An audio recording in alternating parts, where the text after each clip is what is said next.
I'm Matt. I'm Mel. And I'm Lisa. And this is the No Fear Cast, the podcast where we dissect horror and all the things that scare us. It is December. The weather is cold. It is the holiday season, so happy holidays. And we thought that we would re-release one of our older episodes as a gift if you haven't listened to it yet.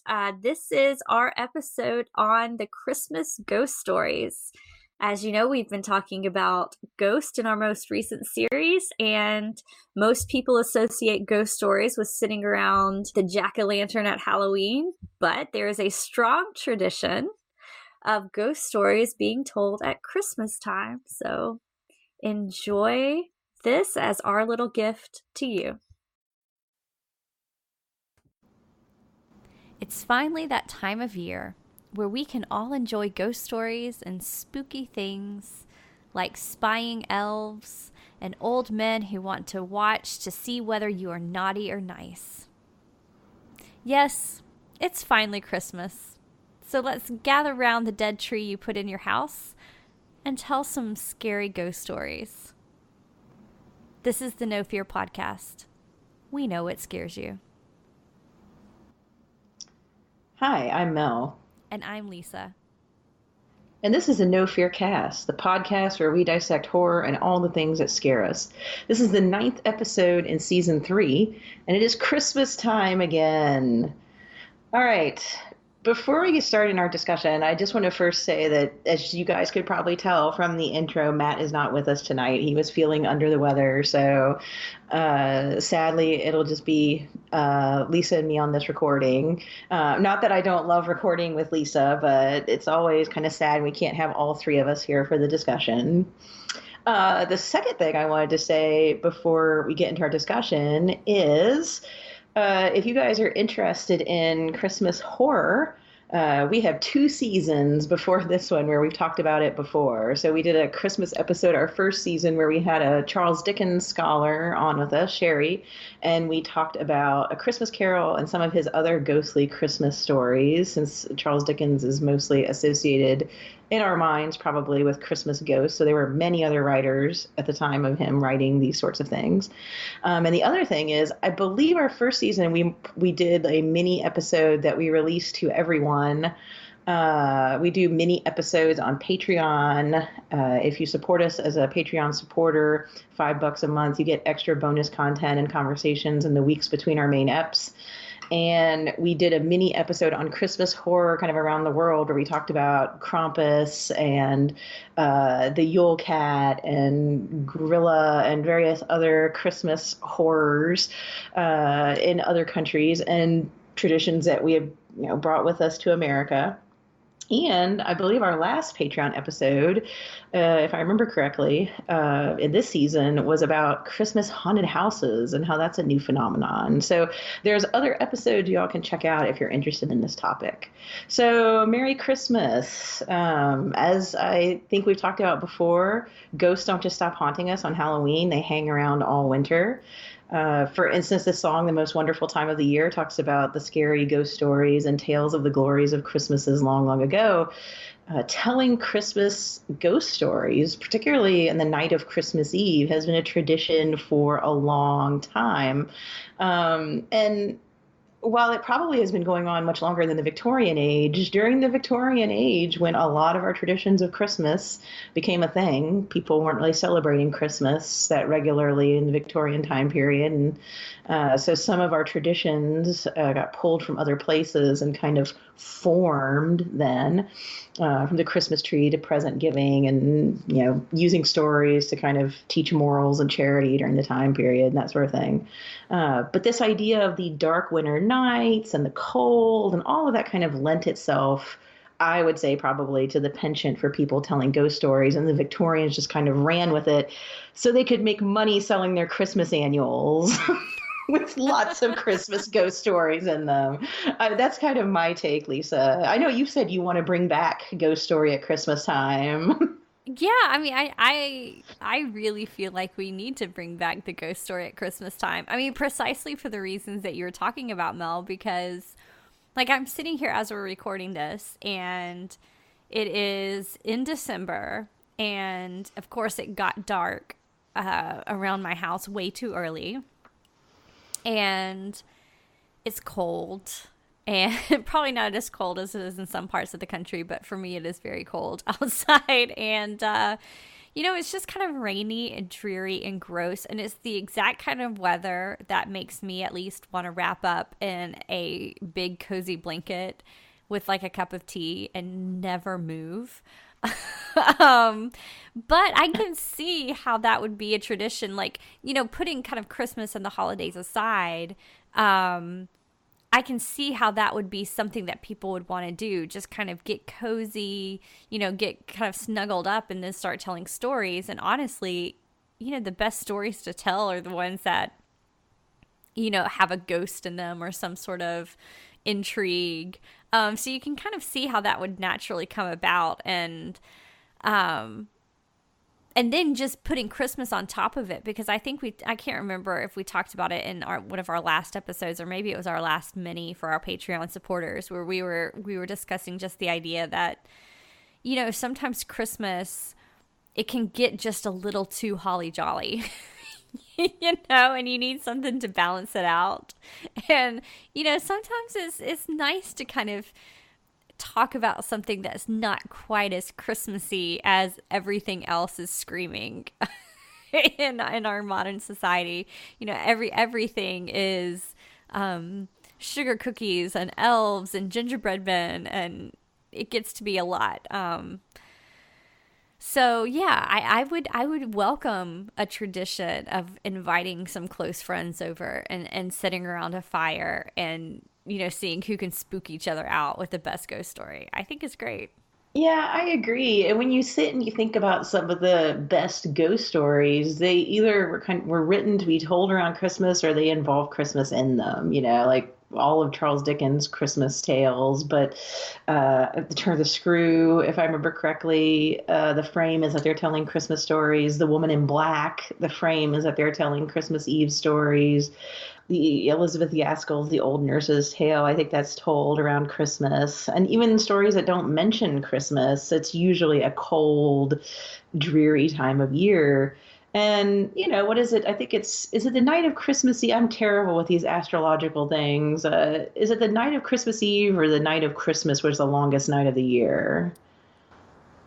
I think it's the solstice, isn't it? So that would be the 21st. Okay, so it's like right before that. Okay. I think.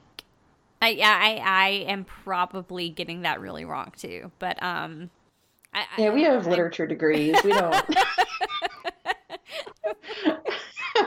But that seems pretty spooky to me, right? It's like the longest night of the year. Like I could totally see people thinking this is like that time when the line between living and dead is really thin, or it is a long night to have to get through. You might as well scare yourself and all the people around you.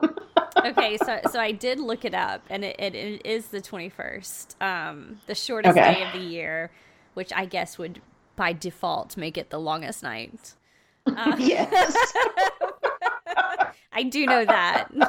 Science.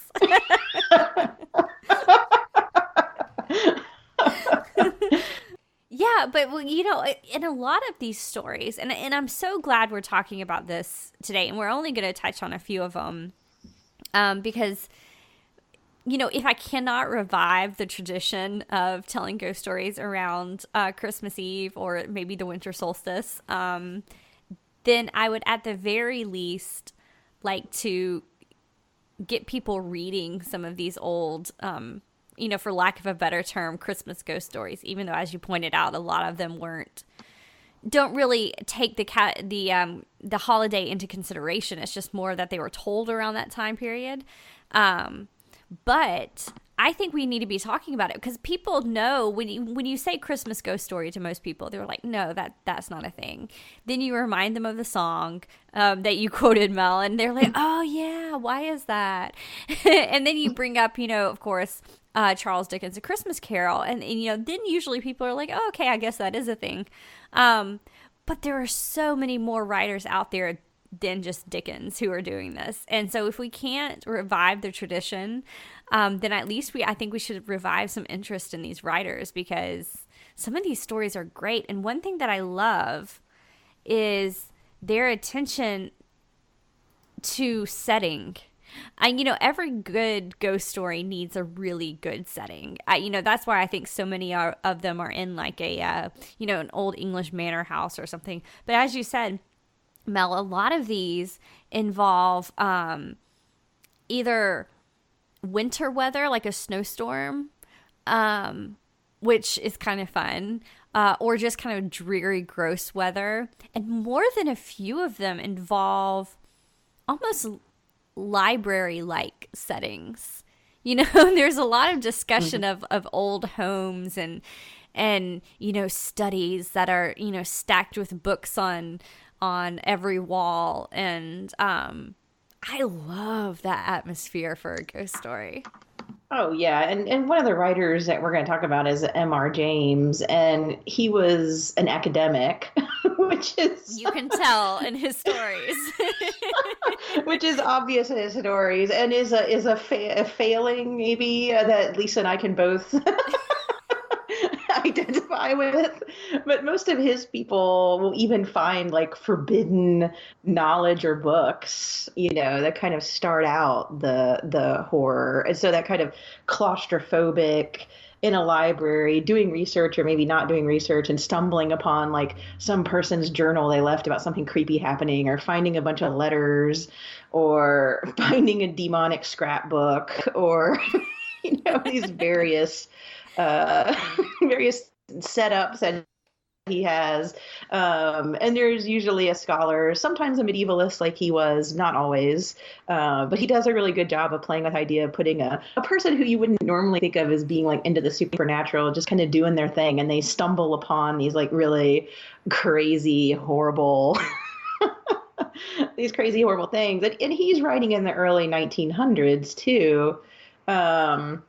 And so ghost stories have been around a while. So the stuff that he does with his ghosts are kind of interesting as well, like making them physical and describing them in really like what we come to now to think of as almost Lovecraftian, like horror to it as well. And he read his stories to other people on Christmas Eve when he was working on them. And so that's kind of, even though Christmas doesn't always appear in his stories, as you were mentioning, Lisa, they still have that Christmas connection, to the point where the BBC used a lot of his stories for their Christmas ghost story miniseries that they did. I think it was in the 70s and the 80s. I think they did it, and then they revived it in the mid 2000s. But several of his stories were used for those episodes. I haven't actually seen any of the BBC adaptations of his stories.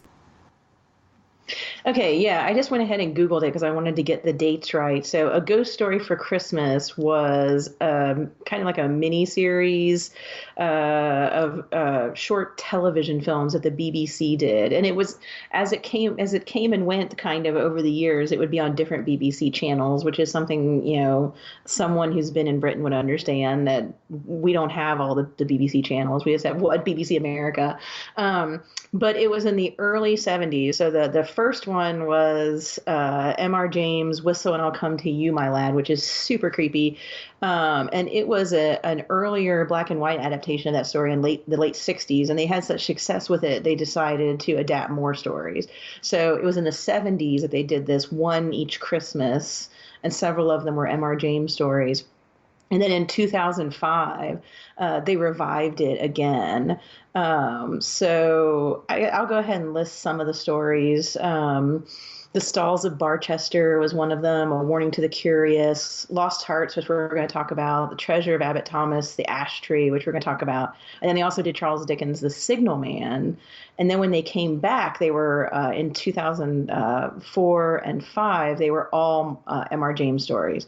And folks who are familiar with the new Doctor Who and Sherlock would recognize the name Mark Gatiss. He actually did the adaptation for the last one in December 2013, which was M.R. James's story, The Tractate Midoff, which again is a young librarian receiving it like an ILL request, basically, for an obscure book with a creepy knowledge in it that causes problems.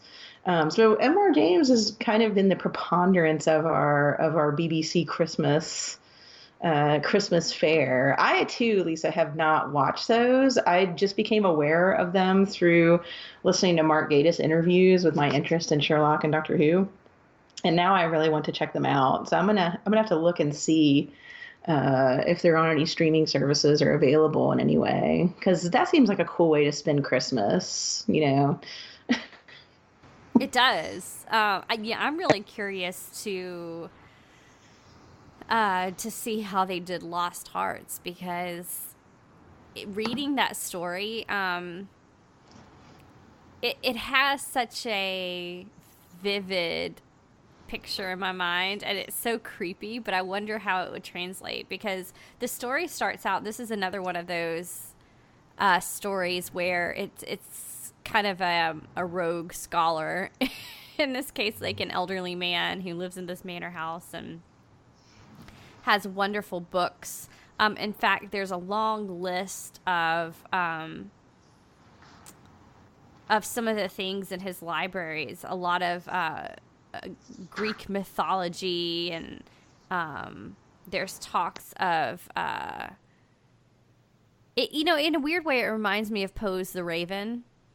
In describing like the bust of Pallas and all that, because it describes the different like sculptures that he has and artwork, I guess.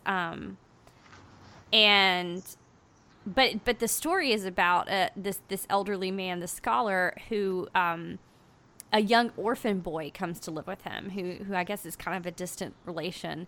And right away, you get this really uneasy feeling, which I think M.R. James is just great at doing. He sets the reader at unease very early on, and just tightens that and tightens it and tightens it until the end.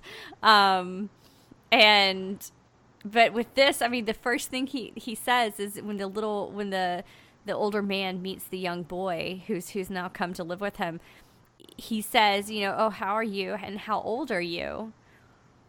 And then he repeats it. "And how old are you?" And just kind of a weird, it's the repetition of that asking how old you are that, I don't know. Immediately in my head, I was like, okay, this is going nowhere good. And it doesn't. Yeah, and I love the uncanny of how everybody is like, isn't it amazing that he's taking in this distant cousin of his who's been orphaned? Isn't it amazing that he took in this other girl and this boy who were homeless and sick, and they just ran away for no apparent reason? But he's such a good guy. He helps children, and you're just like, no. No. There's something else going on here. I mean, we know. Well, and see, what I like this is about M.R. James, and we'll get to the ash tree later. But a lot of these stories, of course, they like predate the modern horror movie. But a lot of these tropes, I feel like we've seen a million times. And this is why I'm wondering about the BBC versions. Because if I saw them on the screen, I would kind of yawn and be like, oh, that's old hat. We've seen that before. Kind of the idea of, oh, here's this man who's bringing in children. And children just disappear around him. And we don't know what's going on. It's just obviously is not right. And the same thing with the ash tree, which I'll save until we get to that one. But, if I saw them on the screen, again, I would just kind of feel bored. But for some reason, as I'm reading them, it has a fresh feeling to them. And so even though they've been repeated, I think it just shows his mastery of the genre. Oh yeah, the way that he builds the tension and the way that he usually has the narrator at a remove. It's like it's somebody who's heard about what happened or read about what happened. And so partway through the story that this child survives, but even then it doesn't lose any of its, scary or creepy aspect. The weird dream the kid has where he discovers the bathtub where the guy that used to kill the children for his secret purposes. And then that I thought of the turn of the screw. I don't know why, but it immediately popped into my head when the little boy looks outside and sees the two ghost kids on the grounds looking up at the castle. It kind of Yeah. reminded me of that moment when the governess is watching the children to see if they see the ghosts out on the lawn, outside the manor. Yeah. Uh, and No, then you're you right. don't even see what they do to the man, but it's still terrifying. Like, because the kid can't get the door open even though it's not locked, and then all of a sudden it comes open. And you're right, it's all the stuff we've seen before and heard before, but for some reason it's like it just seems to fit. And I don't know if it's the time period he's writing in. I think it has something to do with that kind of distance, like a storyteller type narration that pulls you in, but it works in his hands in a way that I think maybe, I don't know.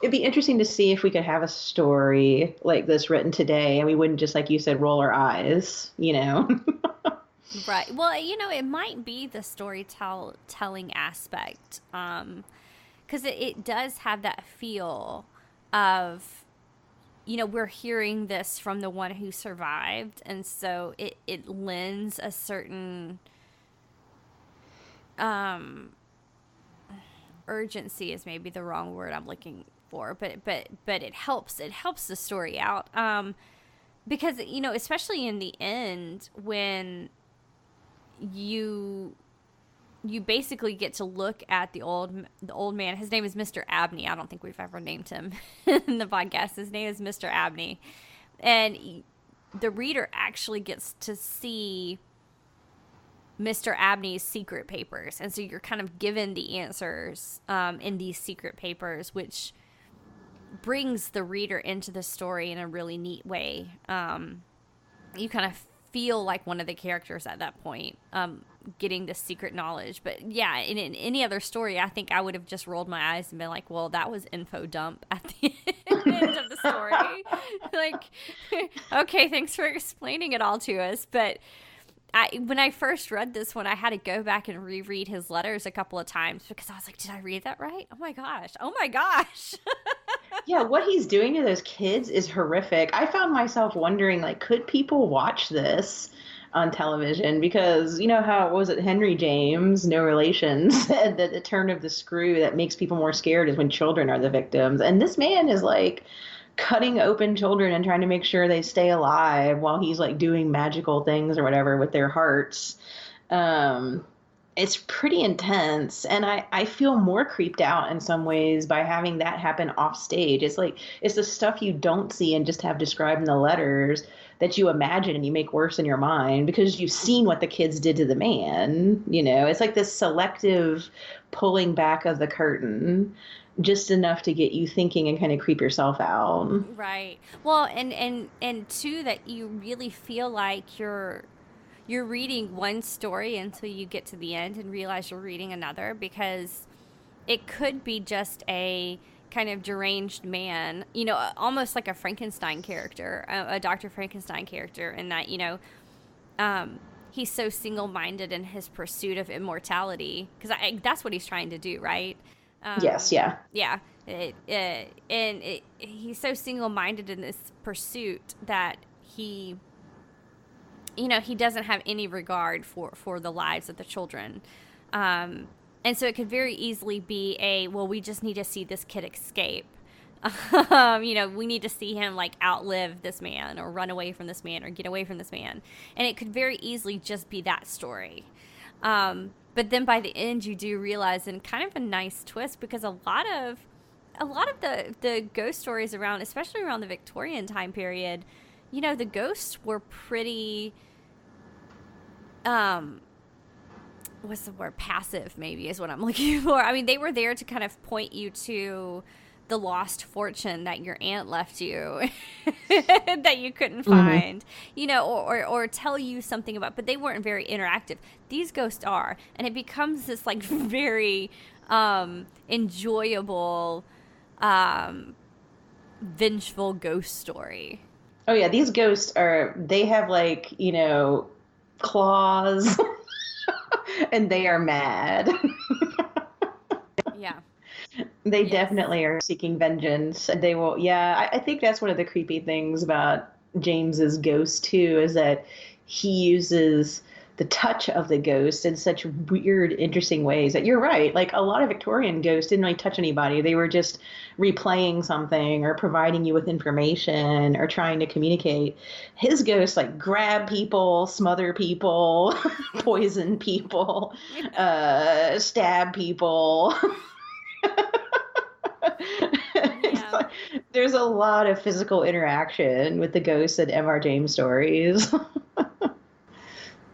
Yeah, there is. I mean, and I think that's one of the things that make M.R. James the kind of master of the ghost story. Because as much as I love reading, like you mentioned, Turn of the Screw, and I can definitely see the comparisons that you would make between this story and the Turn of the Screw. And I love the Turn of the Screw, and I like it for its ambiguity.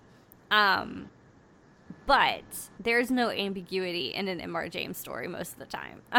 Yeah, I can only think of a couple that are ambiguous. Yeah, but it's fine because it's so creepy and it lingers with you.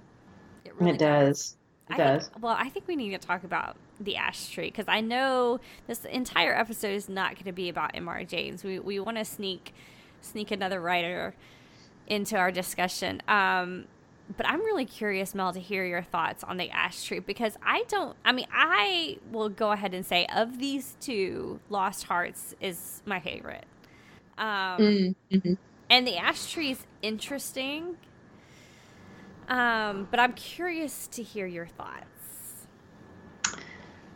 Well, I love Lost Hearts. I liked rereading it, and it lingered with me from the last time I read it, which was a few years ago. But the ash tree, because I practically have arachnophobia. Spiders with bodies bigger than a man's head. Yeah. Well, again, crawling over your body while you're sleeping in bed.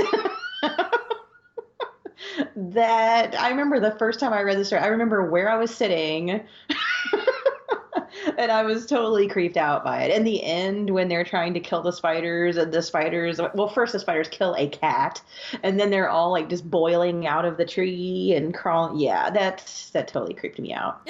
But I'll give a recap of the ash tree for folks who haven't read it. And if you haven't read it, don't think just because we gave you the plot that you won't get something out of it. I do think you can still read these stories and see how he puts it together and get that creepy feeling. But interestingly enough, since we just finished our witches series, we have a witch in the 1600s, or a woman who was said to be a witch in the 1600s, who is executed, supposedly, but she possibly uses some sort of magic, we don't know, to be inside an ash tree, which is, there are lots of superstitions about ash trees and their powers and their connections to supernatural things.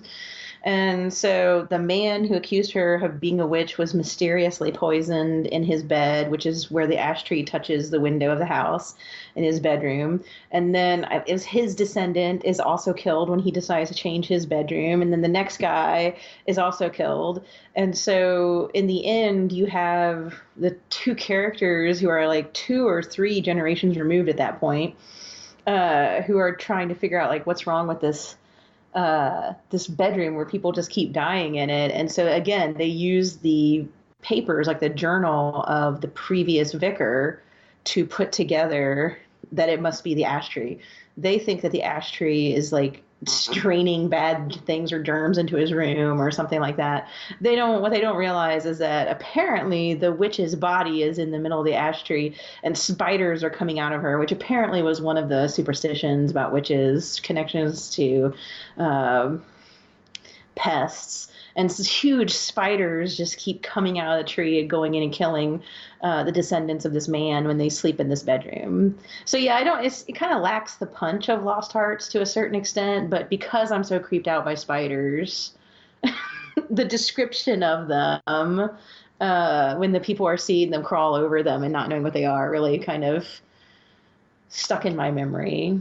I mean, I can see how that would. I think I was deadened to the fear of spiders from, I know we've talked about this on the podcast, Something Wicked this week. Oh yes, the spiders on the ceiling. Where the ceiling cracks. And that to me is, I'm like, I've seen the worst. Bring it That is true. That's a bring good it point. on, MR James, because I've seen the worst and I've survived. So, no, but I think Yes. Yeah. that is a good element to discuss, because, and I think this is why this story kind of bothers me a little bit, and I wish I could have read it fresh, but I think modern day horror movies have ruined this trope for me, because it's like I mean, it's basically the plot of The Conjuring, isn't it? It is. And I mean, I know MR James came first, but like The Conjuring just angered me so much that um that I read this, and I can't help but draw a connection between the two, which is not fair to James, and I'm sorry wherever you are. I am sorry that I'm making that connection, but that was in my head, and I just thought, no, you can do better. But this was, I mean, I would prefer to read this than rewatch The Conjuring. So, but but yeah, it's just, I think it kind of bored me a little bit, just the idea of, oh, okay, well, I enjoyed them trying to figure out what was wrong with the tree, and trying to understand, especially the idea of trying to find a logical explanation as to why everybody in that house, in that bedroom, would die, and then finding that there's a supernatural reason behind it. I do like that aspect of it. And as you pointed out with the spider imagery, MR James is just really good at making that ghost story atmosphere. So I don't know, if I was if I was in the early 1900s and sitting around a fire and somebody told this story, I would be sufficiently creeped out. But sitting in my chair in 2018 and reading it, I just wasn't. But I don't Yeah, I know. could see how your conjuring anger could get transferred. And I have to say, like, James was not charitable toward women in his stories. If they appeared at all, they didn't really have much of a point, or they were just like evil. And so the end of this story is kind of ambiguous, because it's like, is it really the witch's body? And is she doing this magically? Or is this some weird thing with the ash tree? But yeah, I mean, the thing that bothers me with it is that he kind of, oh, I got a dog next door barking. The thing that bothers me in the story is that he kind of just accepts that she was a witch and had evil powers, and she's taking vengeance on all these people. So I don't know. But again, that's me now looking back on it and saying, hey, based on all these other stories that were written where these women were treated this way and whatever, then you should be writing a different thing. So I don't know if I can hold him responsible for that, but he does kind of play into those tropes of accuse a woman of witchcraft. Oh my gosh, she is a witch and she's evil and she's going to kill you and every male offspring. Right. Yeah. And that might have been it too. It's just the, yeah, that kind of distaste for when you read it, and you're right, it is a little bit ambiguous, but it's also kind of not. Right. Yeah. Like, okay, yeah, she was a witch and she was evil and she's enacting her evil even from beyond the grave. I love the part where they try to dig up her body and it's empty grave and they're just like, "Oh, what happened? Maybe it was a Yeah. grave robber." No, she's a witch. Yeah. Um, there was a lot of fainting in this story too. There was a lot of fainting, And yeah. not just the women. I mean, so we do have to give him that. The lady out, faints, but also. Also, I and it might have been when they were finding the grave empty. One of the men faints away when he realizes that nothing's there. Yeah, somebody faints when the spiders are pouring out of the tree too. Or somebody gets sick when the cat is attacked by the spider, and that was a man. So yeah, that's true. It was equal opportunity fainting and vomiting. We can give him that.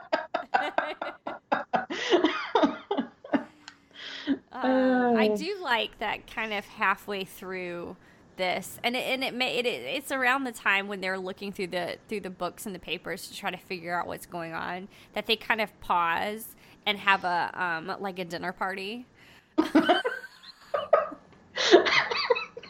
It's like you have to remember, you're reading an English story, and it reminds me a little bit of when we had our discussion on, uh, oh gosh, what was it?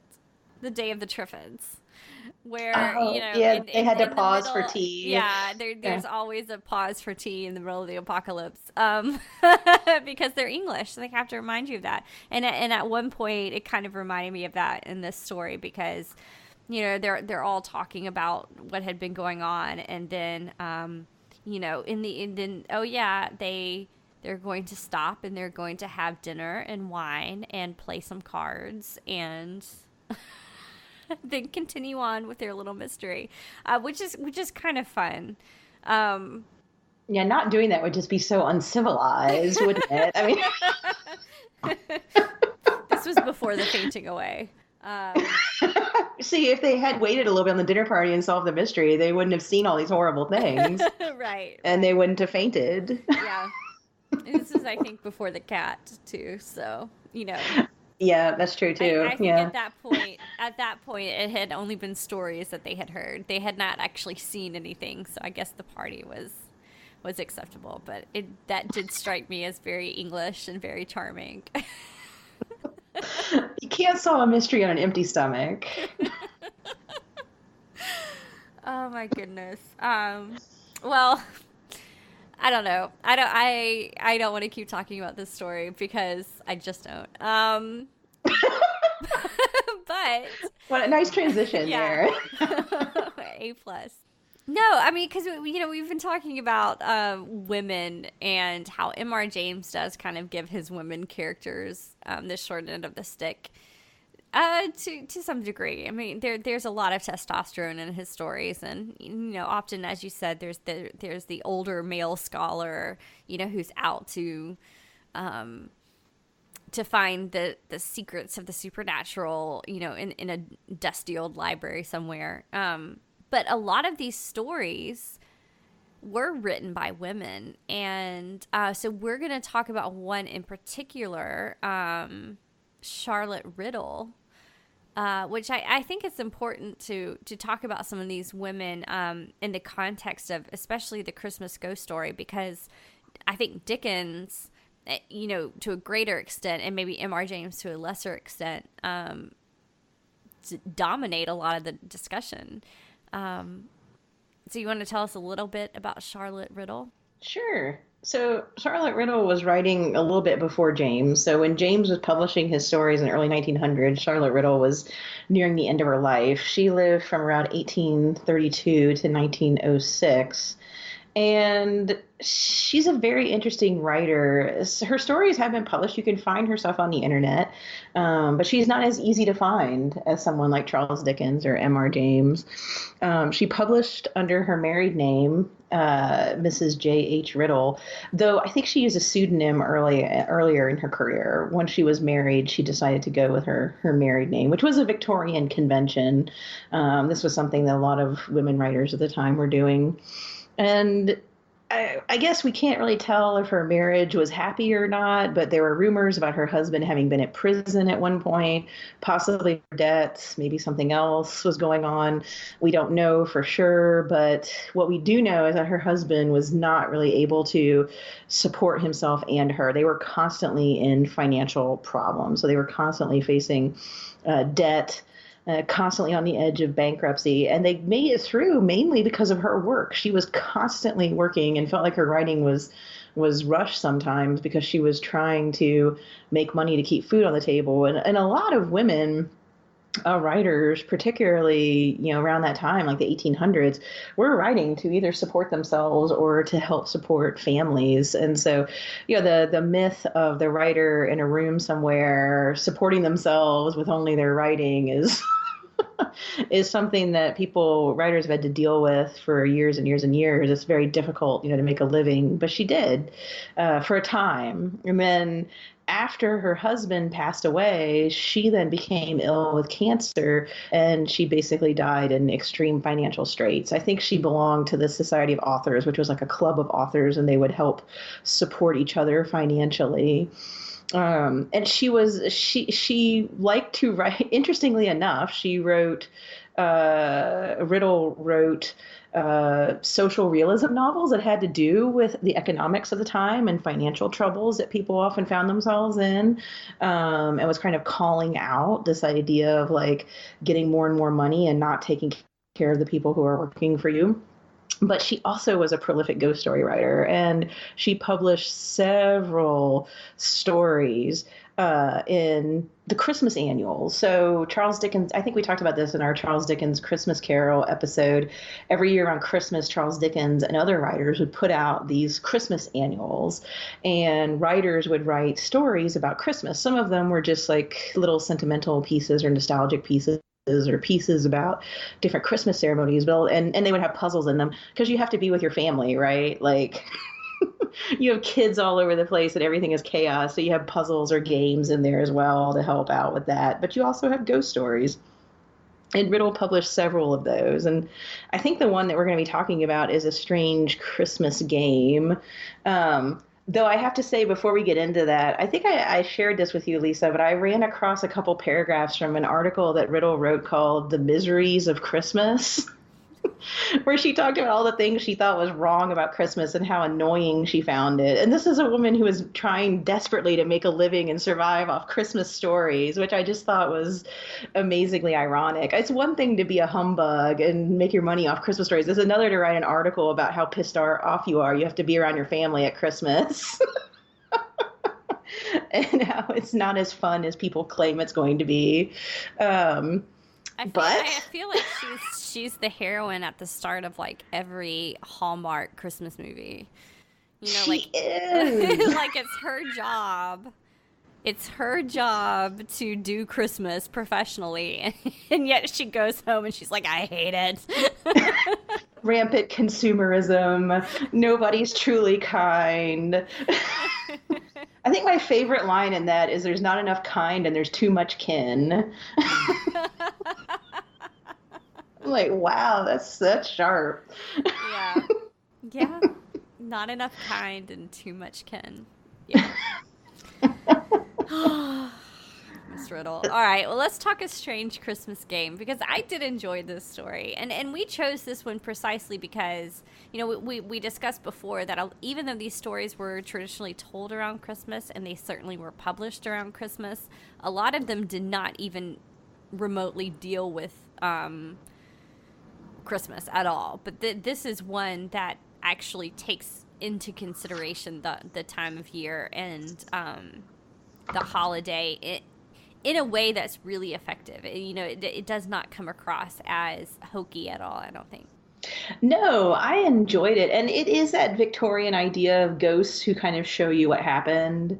You know, the plot of the story is this guy who has never had great finances, finds out that a distant cousin of his has passed away, and so the estate is going to come to him, and so now he has money. And it's interesting because it's him and his sister. So he and his sister have decided to stick together through thick and thin, even with their economic and financial difficulties. So they're pooling their resources, and they end up in this house, and they're trying to figure out how they're going to fix it.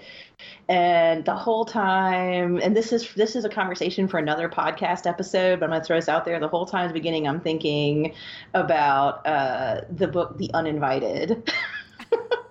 Brother and sister get this house. They're excited and they're in the middle of redecorating, and then all hell breaks loose because of the past. And so what happens is they can't keep any help. They are like, they keep hearing this trumping around and banging, and people say it's the ghost of the man who died in the mansion. So I think 2 people have inherited the mansion since the guy disappeared. Nobody knows if he's dead or not. They assume he is. And the last person didn't want to stay in the house. They just left it empty. And so he and his sister want to live there because they have nowhere else to live. And it's getting increasingly difficult to get anyone to work on the house, to stay there with them. And they're not getting enough sleep, and they're getting cranky with each other, and they're getting upset. And so they decide to stay up in the 2 rooms that were associated with the man's disappearance, the parlor that he supposedly was in on Christmas Eve playing cards, and his bedroom. And they basically on Christmas Eve at one point, I think it's like the first or second year they live there, they see these two ghosts, the guy that disappeared, Jeremy Lester, I think his name was, and the guy who was playing cards with him. They see them get into a dispute about the cards. They see Jeremy challenge the other guy to a duel for cheating, and they see his friend literally like kind of like he stabs him in the chest, but is kind of stabbing in the back because he cheats in the duel. And so they witness this, and then they tell other people it was a dream, and then they basically kind of use that vision to solve the mystery. But yeah, I agree with you, Lisa, that I like the way that she used Christmas Eve in the story in a way that, like you said, other writers maybe would write a story and they tell it at Christmas, but they don't put Christmas in it. I mean, it's in the title. It's the whole like they have to wait until Christmas Eve until they can even find out what happened. And it works. I think it's a really neat little motif to tie it all together. It didn't feel gratuitous to me. It felt like it could work in the universe of the story. And I always liked that idea too. I mean, I like my ghost vengeful, which is probably like why I like Lost Heart so much. But you know, if it's not going to be that type of ghost story, I think probably the other type of ghost story I like is this idea of like a cyclical ghost. You know, a ghost that's going to replay the same thing over and over and over again, especially when it's linked to a certain time. You know, kind of like, oh, every time the clock strikes, you know, midnight, this ghost pops up and does something. I've always liked that type of ghost story. I think it's fun. And for this to be connected to Christmas Eve, and like you said, Mel, for the characters to have to wait until Christmas Eve, which, I don't know, it's just kind of a neat thing. It's a neat story trick, and I enjoyed it. I did too, and I like the inclusion of the sister. Like the sister was a fully fledged character, fully fleshed out character. And even though it kind of ends neatly with him, you know, marrying the woman that she wanted him to marry the whole time, like I feel like both of their storylines get equal attention, even though it's told from his perspective. So I enjoyed that too. Yeah. Yes, I agree. Yeah, Claire is a good character. She's and it is an interesting choice to have a brother and sister, I think, too, which you don't see a whole lot. You know, normally it's a husband and a wife or friends or, you know, just a single solitary man, for instance, inheriting it. But I like the idea of the brother and sister inheriting it. It's fun.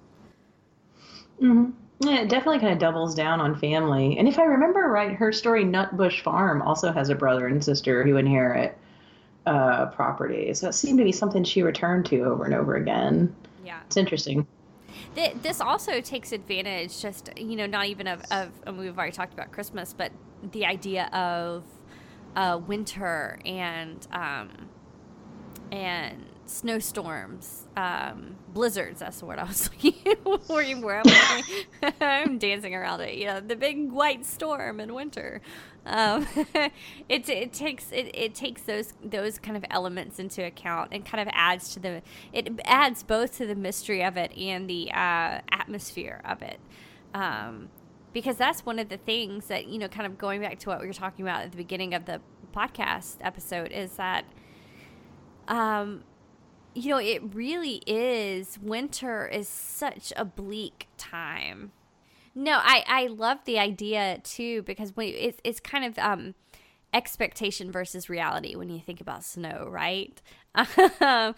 We sing these songs like Winter Wonderland, and it's such a part of like Christmas lore of, you know, my kids were watching Frosty the Snowman, the old cartoon the other day. And, you know, there was this whole thing in the cartoon about magic snow and how the snow that falls on Christmas is like the purest. And, you know, anything can happen because it's magic snow. And, you know, of course, living down on the Gulf Coast, we don't see snow that often. So for my kids, just the idea of snow is something really cool and exciting. But if you've ever been around like a real snow, you realize how quickly it can become kind of sinister. It's gorgeous, it's beautiful. And that's one of the things that is really kind of played up in this, because it's not just that this thing happened around Christmas, but the man who they're investigating his disappearance, Mr. Jeremy, happened during a snowstorm. And I don't know, it just kind of adds to it, this kind of creepy old manor house in the English countryside that's surrounded by nothing, and then suddenly snow comes in. I mean, it's exactly the setting of like The Shining, It is. Well, and I think it's Matt. I think Matt mentioned this in our mini episode where he started talking about, like, was it seasonal affect disorder, right? Yeah. Where, your depression gets worse as winter progresses because of the sunlight issues. And I'm not saying that's exactly what Riddle is talking about in the story, but I did think it was interesting that she traces their progression throughout the year. So these are people who, like, the claustrophobia that she creates, and the fear, not just of the ghosts, but just in their lives, is so real to me, because you have two people who have come on hard times economically. They didn't even know they had relatives with money to leave them or an estate. They get it. They don't even really have enough. They barely have enough money to keep it going. They're afraid. They don't know if they can change it, but they do have some money that they can travel for the first time. And remember, they travel through Europe, and it's summer, and it's happy, and he meets a new love, and things are great. And then they have to come back to the house, and their money problems are talking about what they're going to do with the house, and everything's drafty, and they're cold, and they're just sitting there in the dark, and they're alone because nobody will work at the house.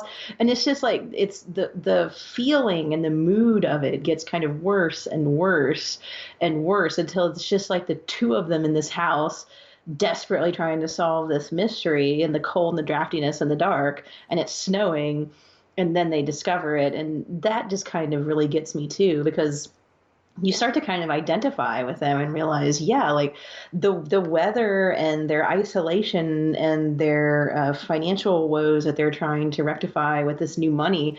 And now this ghost, like, all of it, like like everything in their life is kind of not going well at that point, basically. And they just want to solve that mystery. And I thought the way she kind of put all of that together and really created an atmosphere that was really effective too. I agree. You know what it really reminds me of is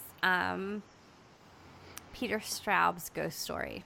Oh yeah, I could see that connection. Because I think that novel is kind of the inheritor to the Victorian Ghost Story in a lot of ways, just because it, the way he weaves the story around the Chowder Society, and which is, these four men who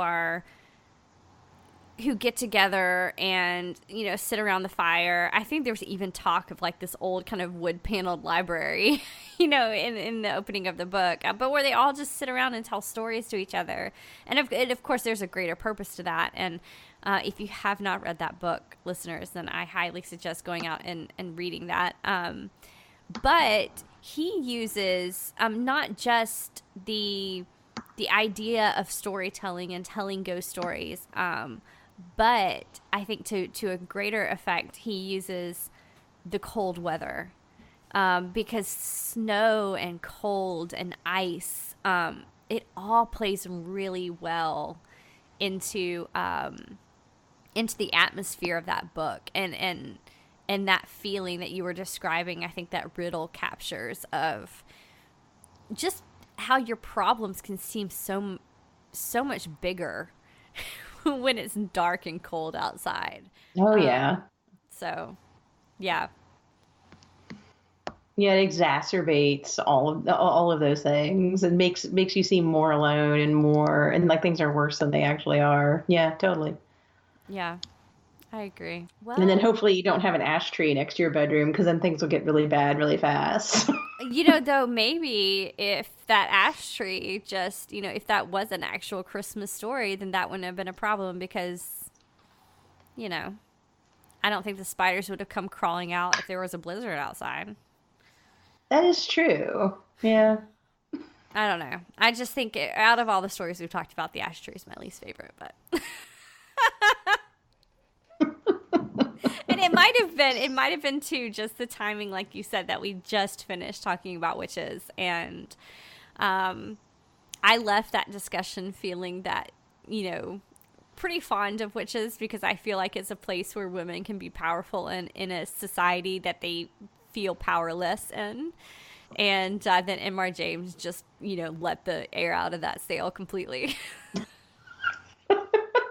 That is very true. Yeah. It's unfortunate timing. Oh my goodness. Okay.